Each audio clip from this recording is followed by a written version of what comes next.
মাদারগঞ্জে বেগম জিয়ার রুহের মাগফিরাত কামনায় দোয়া মাহফিল অনুষ্ঠিত হয়েছে। তৌহিদ হাসানের পাঠানো তথ্যচিত্রে থাকছে বিস্তারিত। জামালপুরের মাদারগঞ্জে সাবেক প্রধানমন্ত্রী ও বিএনপি চেয়ারপারসন বেগম খালেদা জিয়ার বিদেহী আত্মার মাগফিরাত কামনায় দোয়া ও মিলাদ মাহফিল অনুষ্ঠিত হয়েছে। মঙ্গলবার ৬ জানুয়ারি বিকেলে উপজেলা ও পৌর বিএনপির যৌথ উদ্যোগে বালিজুড়ি ফাজিল মাদ্রাসা মাঠে এই মাহফিলের আয়োজন করা হয়। মাদারগঞ্জ উপজেলা বিএনপির সভাপতি অ্যাডভোকেট মঞ্জুর কাদের বাবুল খানের সভাপতিত্বে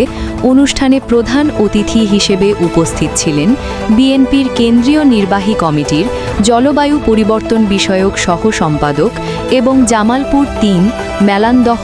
মাদারগঞ্জ আসনে বিএনপি মনোনীত সংসদ সদস্য পদপ্রার্থী মোস্তাফিজুর রহমান বাবুল,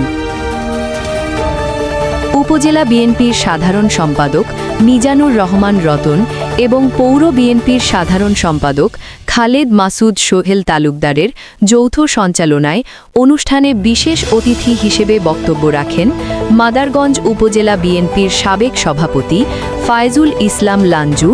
উপজেলা বিএনপির সিনিয়র সহসভাপতি মান্নান চেয়ারম্যান, সিনিয়র যুগ্ম সম্পাদক জিয়াউর রহমান জিয়া, সাংগঠনিক সম্পাদক মজনু ফকির ও হাফিজুর রহমান সাকু, পৌর বিএনপির সভাপতি আলহাজ আব্দুল গফুর, জামালপুর জেলা বিএনপির ধর্ম বিষয়ক সহ সম্পাদক আলহাজ মাসুদ খান,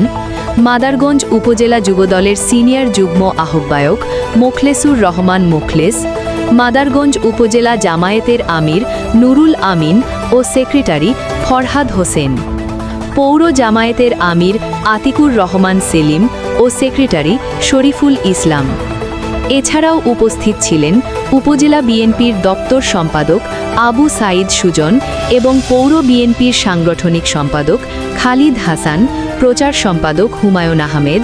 মাদারগঞ্জ পৌর যুবদলের সিনিয়র যুগ্ম আহ্বায়ক আবুল কালাম আজাদ, উপজেলা যুবদলের যুগ্ম আহ্বায়ক doctor M A Mannan O Nantu member, Madarganj উপজেলা স্বেচ্ছাসেবক দলের আহ্বায়ক মোহাম্মদ রাসেল ও সদস্য সম্পাদক হাফিজুর রহমান, পৌর স্বেচ্ছাসেবক দলের আহ্বায়ক আবদুল্লাহ আল মামুন, উপজেলা ছাত্রদলের সদস্য সচিব ফাহাদ হোসেন, মোস্তাফিজুর রহমান হারুন।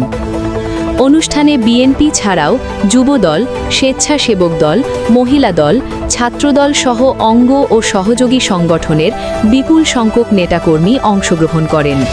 দোয়া মাহফিলে মরহুমা বেগম খালেদা জিয়ার রুহের মাগফিরাত কামনায় এবং দেশ ও জাতির কল্যাণ কামনায় বিশেষ মোনাজাত করা হয়।